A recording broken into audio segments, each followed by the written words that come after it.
السلام علیکم۔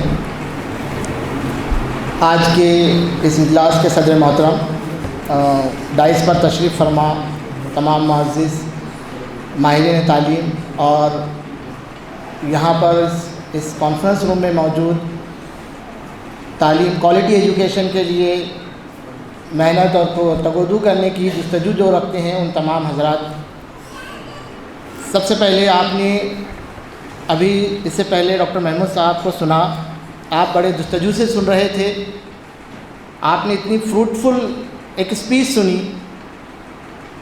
میں بھی اس اسپیچ کو بہت اچھے سے سن رہا تھا، بٹ میری فکر کچھ اور تھی۔ میں اس فکر میں موجود تھا کہ اب ڈاکٹر صاحب کے بعد میں کیا بولوں یہاں پر آنے کے بعد۔ ڈاکٹر صاحب نے کوالٹی ایجوکیشن کا فلاسفیکل پرسپیکٹو آپ کے سامنے رکھا، تو میں یہ سوچ رہا تھا کہ میرے لیے کچھ بچا یا نہیں بچا۔ خیر، مجھے جو عنوان دیا ہے کہ کوالٹی ایجوکیشن کیا ہوتا ہے، ہمارے جو مائنرٹی انسٹیٹیوٹس ہیں ان کے لیے کس طریقے کا ایک پروگرام، کس طریقے کی ایک صورتحال ہم ایک لاہ عمل ہم تیار کر سکتے ہیں، اس موضوع سے میں بات کروں گا۔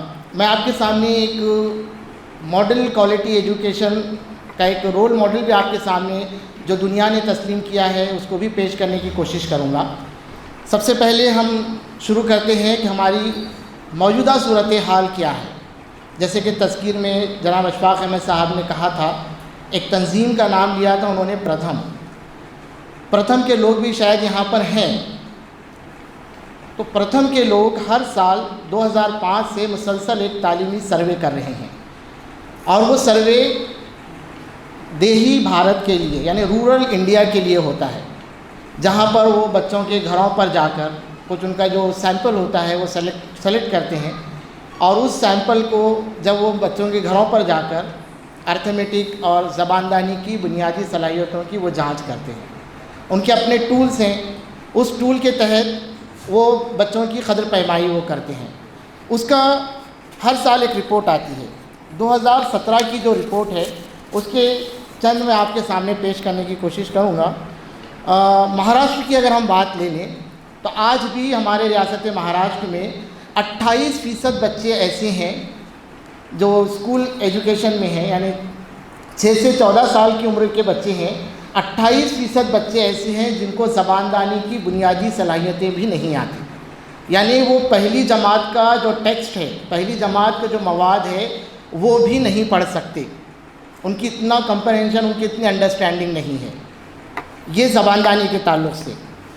ریاضی کے تعلق سے تو بہت ہی ہمیں غور و فکر کرنے والی بات ہے کہ نصف سے زیادہ بچے ایسے ہیں، 57% بچے ایسے ہیں جو ریاضی کی بنیادی صلاحیتیں نہیں رکھتے، یعنی اس کا جو ہائیسٹ پیرامیٹر تھا ان کا تقسیم کے سوالات، 3 ہندسی عدد کو 1 ہندسی عدد سے تقسیم کرنا، تو 57% سے زیادہ بچے ایسے ہیں جو یہ سوالات حل کرنے میں دشواری محسوس کرتے ہیں۔ یہ اثر کی رپورٹ کہتی ہے 2017 کی۔ تو یہ ہماری موجودہ صورتحال ہے ایجوکیشن کی۔ اس کے بعد تھوڑا سا ہم آگے بڑھتے ہیں۔ نومبر 2017 میں N C R T Delhi نے ایک اچیومنٹ سروے منعقد کیا تھا 2017 میں، جو جماعت سوم، پنجم، ہشتم اور دہم کے لیے رکھا گیا تھا، جسے نیس ہم کہتے ہیں، نیشنل اچیومنٹ سروے۔ اس کی بھی کچھ ڈیٹیل، اس کی ہر ڈسٹرکٹ کا ایک رپورٹ کارڈ انہوں نے شائع کیا ہے، آپ اس رپورٹ کارڈ کا اچھے سے مطالعہ کریں۔ اب اس ڈسٹرکٹ رپورٹ کارڈ کے اندر ہے، میں ایک سبجیکٹ کے تحت آپ لوگوں سے بات کروں گا زباندانی کے تعلق سے، یعنی اردو۔ اس میں اردو میڈیم اسکول بھی شامل تھے اچیومنٹ سروے میں، مراٹھی میڈیم اسکول بھی شامل تھے، انگلش میڈیم اسکول بھی شامل تھے، اور ہندی میڈیم اسکول بھی شامل تھے، یعنی سارے میڈیم کے سیمپل اس کے اندر موجود تھے۔ اب اس سروے کے مطابق جو ہوا، ان کے جو رپورٹس ہیں وہ بھی بہت زیادہ ہیں۔ جماعت سوم کے جو اچیومنٹ انہوں نے دیا ہے وہ 71% کی دیا ہے، یعنی جو لرننگ آؤٹ کمس این سی آر ٹی نے ڈیزائن کیے ہیں اس معیار پر جماعت سوم کے بچے 71% بچے زباندانی کے اس معیار پر موجود ہیں، یعنی بہت سارے بچے نہیں ہیں، مور دین 1/4، 1/4 بچے اس معیار پر، زباندانی کے اس معیار پر نہیں ہیں۔ اب ہم ہشتم کی طرف جائیں، پنجم کے دیکھیں گے تو 59%. دیکھیے یہ گراف ایسا کم ہوتے چڑھ رہا ہے، جیسے جیسے کلاس آگے بڑھ رہی ہے وہ گراف اچیومنٹ کا گراف نیچے آ رہا ہے.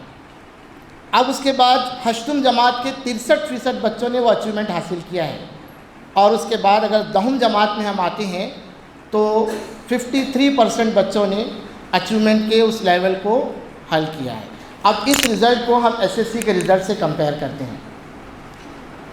اب مہاراشٹر بورڈ کا جو ایس ایس سی کا رزلٹ آیا ہے لینگویج کا وہ 93% ہے، اورنگ آباد ڈویژن کا 93% ہے، اور نیز کا جو ہے رزلٹ ہے 53% ہے زبان دانی کا اردو کا. اتنا بڑا تضاد، اتنا بڑا گیپ ہے اس کے اندر.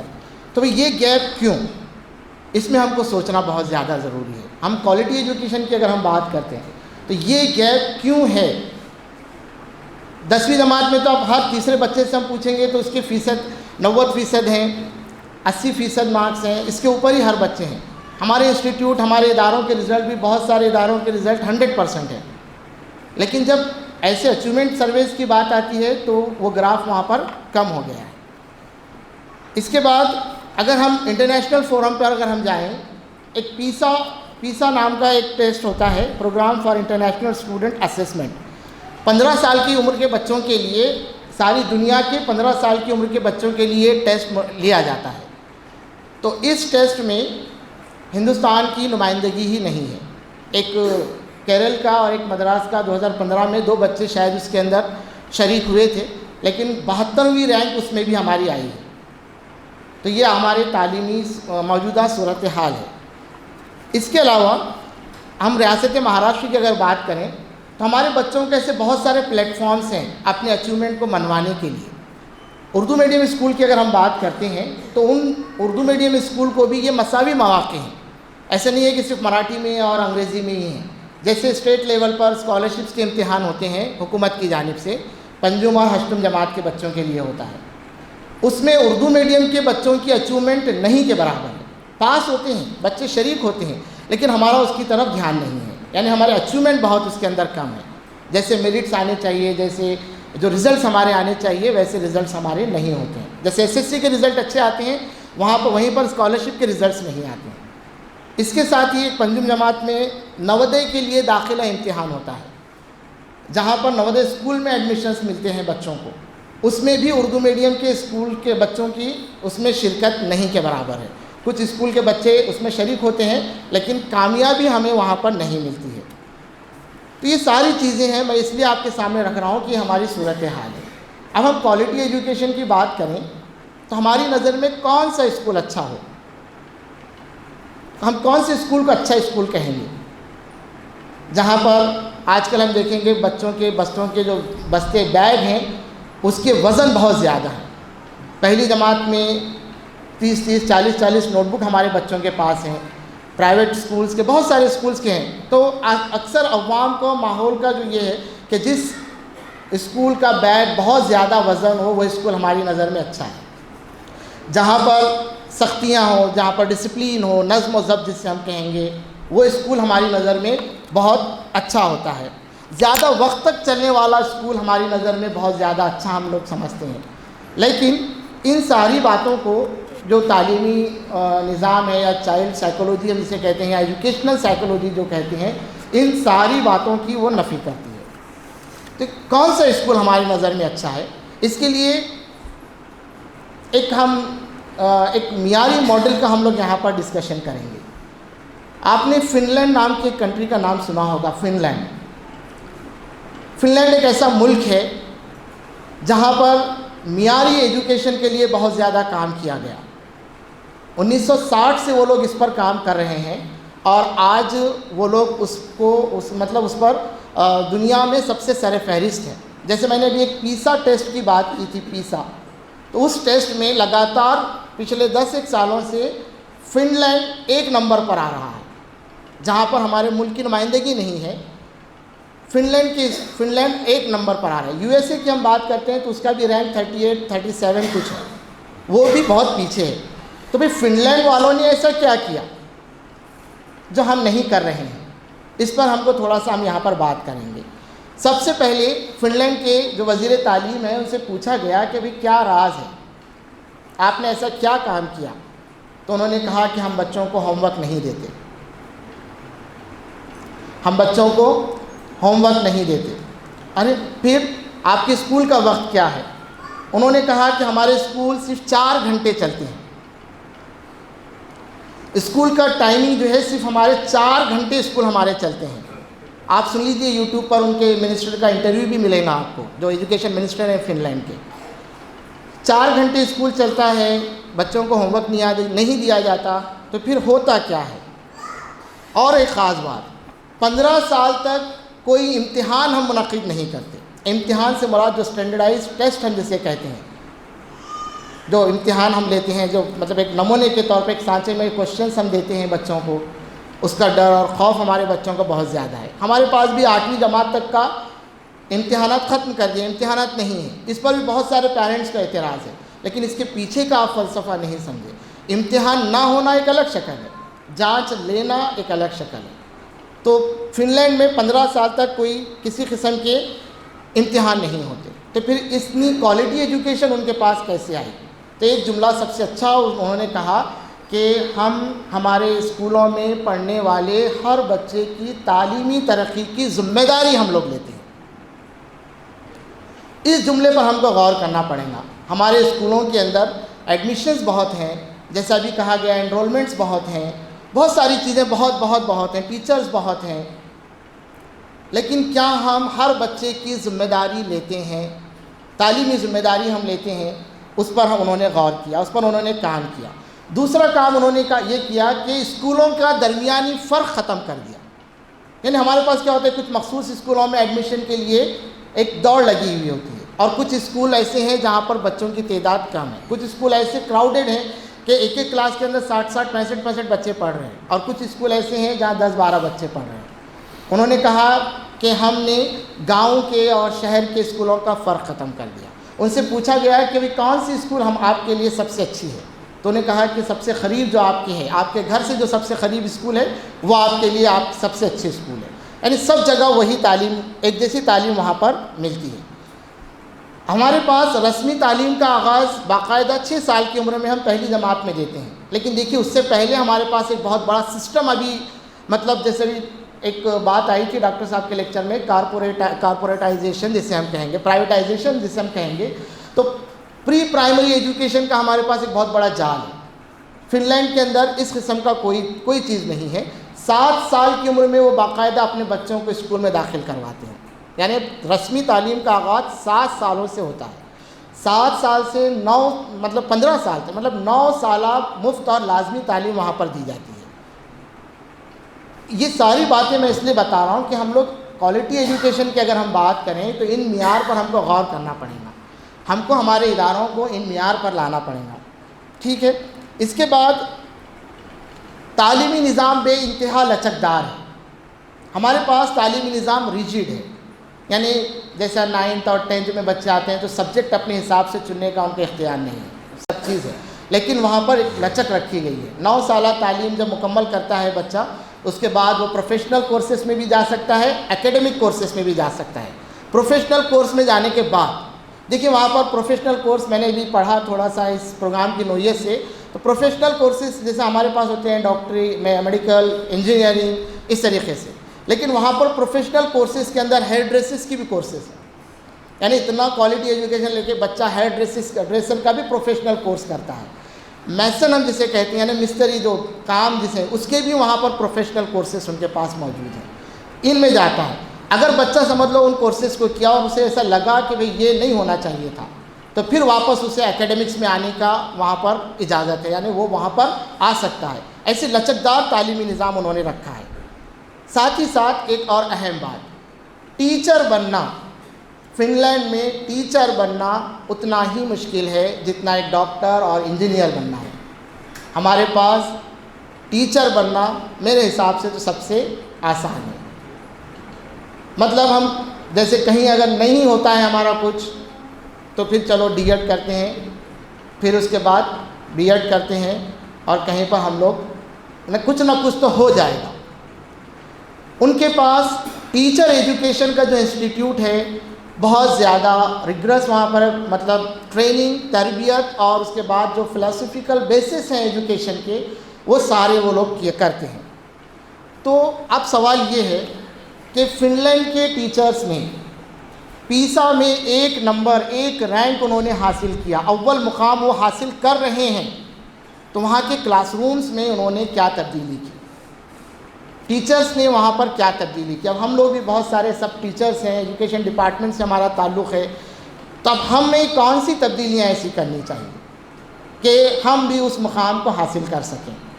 سب سے پہلے ہے کلاس روم کے انہوں نے لے آؤٹ چینج کر دی۔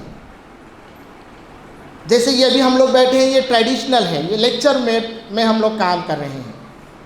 کلاس روم کے لے آؤٹ ایسے ہو کہ جہاں پر انٹریکشن پیٹرنز پریکٹس کیے جائیں، ڈیفرنٹ انٹریکشن پیٹرنز ہم لوگ پریکٹس کر پائیں، جیسے گروپ انٹریکشن پیٹرن ہے، ٹیچر اسٹوڈنٹس ہے، اسٹوڈنٹس ہے، پیئر ورک ہے، ایسے انٹریکشن پیٹرنز کو وہ لوگ اپنے کلاس روم میں پریکٹس کرنے لگے۔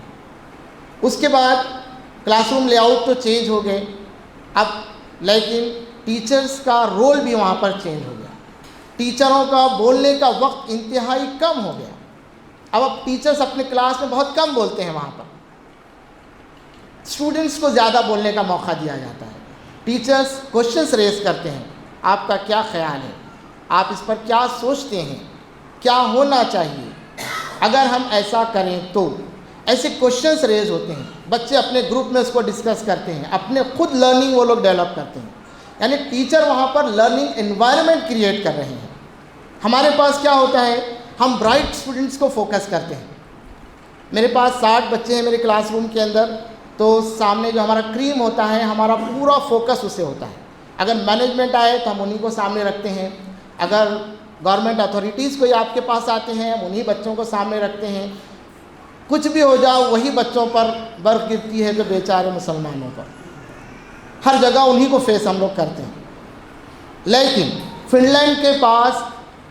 لینڈ کے اسکولوں میں فوکس وہ بچے ہوتے ہیں جو تعلیم کی جو حصول یابی ہے اس میں پیچھے ہیں۔ ٹیچرز کا ٹاسک یہ ہوتا ہے کہ جو بچے کم ہیں، پیچھے ہیں، ان کو بھی ایک لیول میں لایا جائے، یعنی تعلیمی مقررہ میعاد تک 1 سال تعلیم حاصل کرنے کے بعد جو بھی جماعت میں بچے تعلیم حاصل کر رہے ہیں، تو 100% بچوں کو وہ کمپیٹنسیز آنی چاہیے۔ اس کے لیے وہ کوشش کرتے ہیں، اس کے لیے وہ تعلیمی ماحول کریٹ کرتے ہیں۔ ہمارے پاس بھی ابھی ایک مہم ایک گورنمنٹ کی طرف سے چل رہا ہے، آموزش کی سطح کا تعین، لیول بیسڈ لرننگ پر ہم لوگ ابھی فوکس کر رہے ہیں۔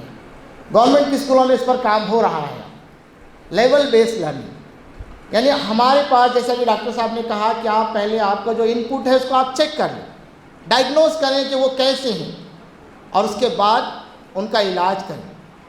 تو اس پر ہم لوگ گورنمنٹ کی طرف سے، ہماری ریجنل اکیڈمک اتھارٹی یا SCRT پونے کی طرف سے اس پر ساری کوششیں ہو رہی ہیں کہ ہمارے کلاس روم میں لیول بیسڈ لرننگ ہو، کہ ہر بچے کو اس کے لیول کے حساب سے لرننگ دی جائے، اور ایک مقررہ وقت کے بعد اس کو سب بچوں کی برابری والی سطح پر، برابری والے لیول پر لا کر اس کو کھڑا کیا جائے۔ یہ ممکن ہے۔ ہمارا یہ خیال ہوتا کہ سب بچے تو ایسا نہیں کر سکتے، سب بچے سیکھ سکتے ہیں، ہر بچہ سیکھ سکتا ہے، یہ نفسیات کہتی ہے، یہ سائنس کہتا ہے، یہ انسانی بیہیویئر کہتا ہے، ہر بچہ سیکھ سکتا ہے، بس اس کی ذمہ داری کسی کو لینا ہے۔ ہم اس کی ذمہ داری نہیں لیتے، نہ اسکول لیتا ہے، نہ مینجمنٹ لیتا ہے، نہ ٹیچرز لیتے ہیں، نہ ہیڈ ماسٹرز لیتے ہیں، آخر جا کر ان کے پیرنٹس پر ان کے سب بات آتی ہے۔ اس کو ہم کو تھوڑا سا اس پر سوچنا پڑے گا، ہم کو ان بچوں کی ریسپانسبلٹی لینا پڑے گی۔ خیر، تو لیول بیسڈ لرننگ ہمارے کلاس روم میں ہونی چاہیے، یعنی ہم لیکچر کو بند کریں اور اسی کو سرگرمی میں چینج کریں، ایکٹیویٹیز میں ہمارے لرننگ پوائنٹس کو، ہم جو بھی آپ پڑھانا چاہ رہے ہیں اس کو ہم ایکٹیویٹیز میں کریں۔ ایک پیٹرن میرا پڑھنے میں آیا زباندانی کے لیے، خاص کر کے ESA ماڈل، لیسن پلان کا ESA ماڈل ہے، engage, study and activate. 30 minute کا پیٹرن ہے، وہ چھوٹی سی ایکٹیویٹیز میں اس کو 3 حصوں میں وہ لیسن پلان کو ٹیچرز کنورٹ کر سکتے ہیں۔ تو اس کو ہم کو پڑھنا پڑے گا۔ جیسے ابھی کہا گیا، اس سے پہلے کی تقریر میں، اگر آپ کوالٹی ایجوکیشن کی اگر ہم بات کرتے ہیں تو ریسرچ ہم کو کرنا پڑے گا، یہ ریسرچ کا ہی پارٹ ہے کہ ہماری جو لیسن پلان ہو ایکٹیویٹی بیس ہو، اس کو بچوں کا انوالومنٹ اس کے اندر زیادہ ہونا چاہیے. اس پر ہم کو کام کرنا پڑے گا. ہم کو اس بات پر سوچنا پڑے گا کہ سیکھنا ایک قدرتی عمل ہے. دیکھیے ہم کو بولنا کسی نے نہیں سکھایا. اگر بولنا بھی ہم ٹیچروں کے ہاتھ میں ہوتا، بولنا سکھانا، تو کیا ہوتا؟ کچھ بچے رفتار سے بولتے، کچھ بچے اٹک اٹک کر بولتے، کچھ الفاظ بولتے، کچھ جملے بولتے. اچھا ہوا بولنا ہم لوگوں کے ہاتھ میں نہیں ہے. تو ایسے ہی پڑھنا، لکھنا، سیکھنا یہ قدرتی عمل ہے. سب ٹیچروں نے اس پر کام کرنا چاہیے کہ سیکھنا ایک قدرتی عمل ہے اور ہر بچہ سیکھ سکتا ہے. اس کے لیے ہم کو کام کرنا پڑے گا. اکثر اسکولوں میں، مائنورٹی اسکولوں میں خاص کر کے ایگزام کو فوکس کر کر پڑھایا جاتا ہے، یعنی زبانی یاد کرنا، میمورائزیشن پر ہمارا فوکس ہے. میں نے تو کچھ اسکولوں کی بیاضیں بھی ایسی دیکھی ہیں بچوں کے پاس جس میں ایگزام کے کوشچنس ہوتے ہیں اور وہ بچے کوشچنس 5 سے 10 بار لکھتے ہیں ہوم ورک کی کاپی میں، اور وہ کاپی بچوں کو سب سے عزیز ہے. اورنگ آباد کے اردو میڈیم کے بچوں کی بات کر رہا ہوں. کیوں عزیز ہوتی ہے وہ کاپی؟ کیونکہ اس میں پورے کوشچنس اس میں ہوتے ہیں. بچے اس کو 5 6 مرتبہ لکھ کر یاد کرتے ہیں اور وہی ایگزام میں جاتے ہیں. پیرنٹس کو بھی نمبر چاہیے، اس لیے ٹیچرز بھی ان کو نمبر دے رہے ہیں. ہم کو یہ پیٹرن کہیں نہ کہیں بدلنا ہوگا. ہمارے جو ٹیچرز ہیں، میں ماسٹرز ہوں لینگویج میں، میں ماسٹرز ہوں میتھمیٹکس میں، تو میرا پورا فوکس ٹیچنگ پر ہوتا ہے کہ میں اپنی مہارت دکھاؤں کس طریقے سے میں پڑھا سکتا ہوں. میں غزل پڑھاتا ہوں، میں نظم پڑھاتا ہوں، یا قواعد پڑھاتا ہوں، یا ریاضی کا کوئی سوال پڑھاتا ہوں، تو میں اپنی نالج کی ماسٹری اپنے کلاس میں رکھتا ہوں. کیوں رکھتا ہوں؟ کیونکہ میں ماسٹر ہوں. اب اس کو بدلنا پڑے گا. ٹیچنگ فوکس نہیں ہو بلکہ لرننگ فوکس ہو. آپ کے 30 منٹ کے پیریڈ کے بعد آپ کی کلاس کے کتنا اچیومنٹ، کتنے بچوں نے سیکھا، اس کو ہم کو سمجھنے کی بہت زیادہ ضرورت ہے. اس پر ہم کو فوکس کرنا ہوگا. پرانے روایتی طریقے جو ہیں ان سے ہم کو تھوڑا سا دور ہونا پڑے گا، جب ہی جا کر ہم کوالٹی ایجوکیشن یا بچوں کو، تمام بچوں کو اس لیول پر ہم لانے کی کوشش کر سکتے ہیں. اب ہمیں کیا کرنا چاہیے؟ اب ہمارے پاس جو ٹیچرز ہیں ہمارا ایسٹ ہے، ہماری وہ دولت ہے. اب ٹیچرز، بہت سارے اسکولوں میں ایسا ہوتا ہے کہ ٹیچرز ناکار ہیں، ٹیچرز کام نہیں کرتے، مینجمنٹ یہ ہوتا ہے، صدر مدرس یہ کہتے ہیں.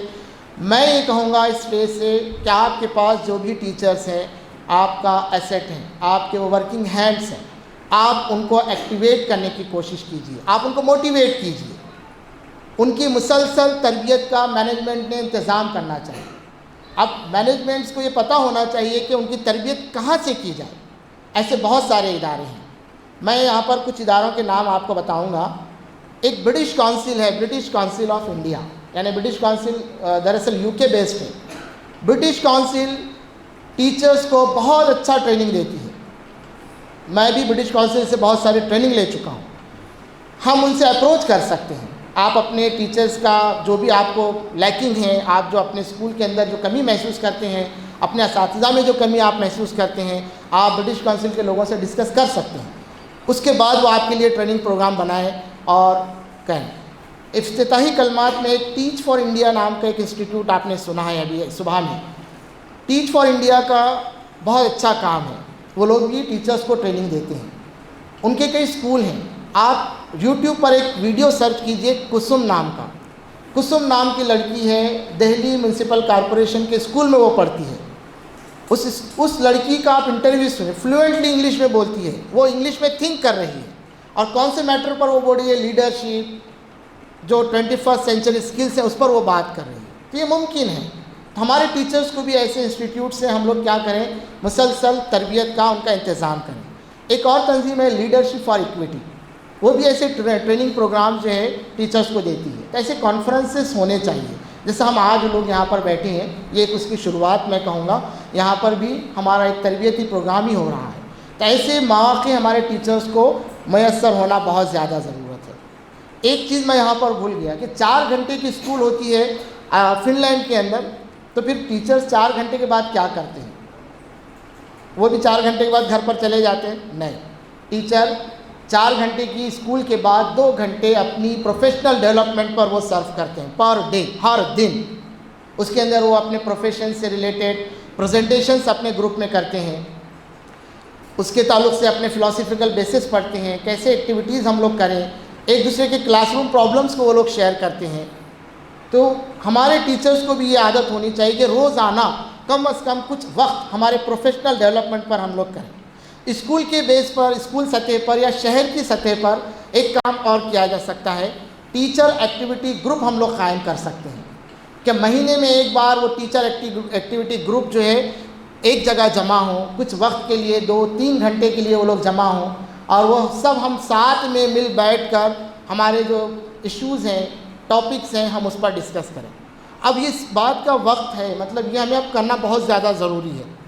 ابھی جو اسٹیٹسٹک شروع میں آپ کے سامنے رکھا کہ 25 سے 28% بچوں کے پاس بھی بیسک اسکلس نہیں ہیں،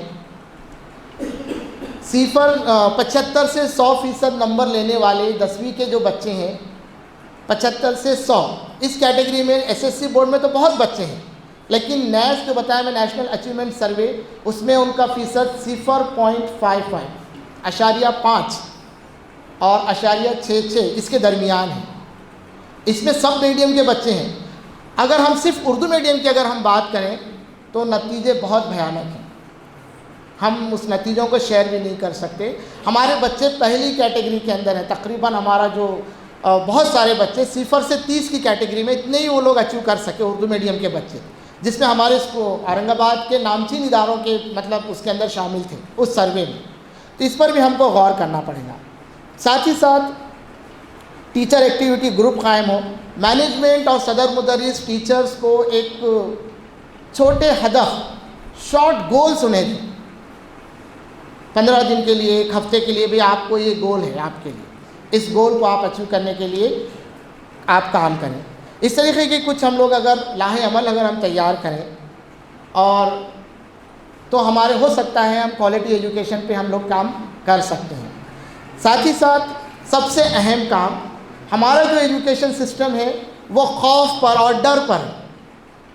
آج بھی ہمارے ماں باپ یہ چاہتے ہیں کہ ہمارے بچے کو ٹیچروں کا خوف ہو، آج بھی ہمارے مینجمنٹ سے چاہتے ہیں کہ ٹیچر ہمارے مینجمنٹ سے ڈریں۔ تو یہ خوف اور ڈر کا جو ماحول ہے، یہ ماحول کہیں نہ کہیں ختم ہونا آج وقت کی ضرورت ہے۔ ہم کسی سے ڈرا کر دھمکا کر ہم کام نہیں لے سکتے۔ ایک خوشگوار ماحول ہم کو تعلیم کے لیے کریٹ کرنا بہت زیادہ ضروری ہے۔ ہمارے کلاس روم میں اگر خوشگوار ماحول تیار ہوگا تبھی ہمارے بچے سیکھنے لگیں گے، اور سیکھیں گے تو ہی ہم لوگ اچیو کر پائیں گے۔ ان نیشنل اور انٹرنیشنل سٹینڈرڈز پر ہمارے اردو میڈیم کے بھی بچے پہنچ پائیں گے۔ تو اس کچھ میں نے جو ان 2 پروگرام کی نوعیت سے کچھ تیاری کی تھی، وہ کچھ نکات میں نے آپ لوگوں کے سامنے رکھنے کی کوشش کی ہے۔ تو اسی کو ہم کیا کہہ سکتے ہیں، کوالٹی ایجوکیشن کہہ سکتے ہیں۔ اس کا سب سے اہم رو و رواں کہ خوشگوار ماحول کلاس روم کا ہو اور اسکول کا ہو۔ ان باتوں پر اگر ہم کام کریں تو انشاءاللہ ہمارے بھی بچے بہت زیادہ آگے بڑھ سکتے ہیں۔ ہمارے بچوں کے اندر بہت سارے اسکلس ہیں، ایسا نہیں ہے کہ نہیں ہیں، اردو میڈیم کے بچوں میں بہت سارے اسکلس ہیں، لیکن اچیومنٹ لیول پر اردو میڈیم کے بچے بہت کم ہیں۔ تو ہمارے کلاس روم میں ہم کو چینجز کرنا پڑیں گے، ہمارے اسکول کے ماحول میں ہم کو چینجز کرنا پڑیں گا، اور اس بات پر یقین رکھنا ہوگا کہ ہر بچہ سیکھ سکتا ہے اور اس کے سیکھنے کی ذمہ داری ہم کو لینی ہوگی۔ یہاں پر مجھے بولنے کا موقع دیا گیا، میں آپ تمام کا شکر گزار ہوں کہ آپ نے بڑی اچھے انداز میں مجھے سنا۔ اگر اس تعلق سے آپ کے کچھ سوالات ہوں تو آپ اس سیشن میں کر سکتے ہیں۔ Thank you.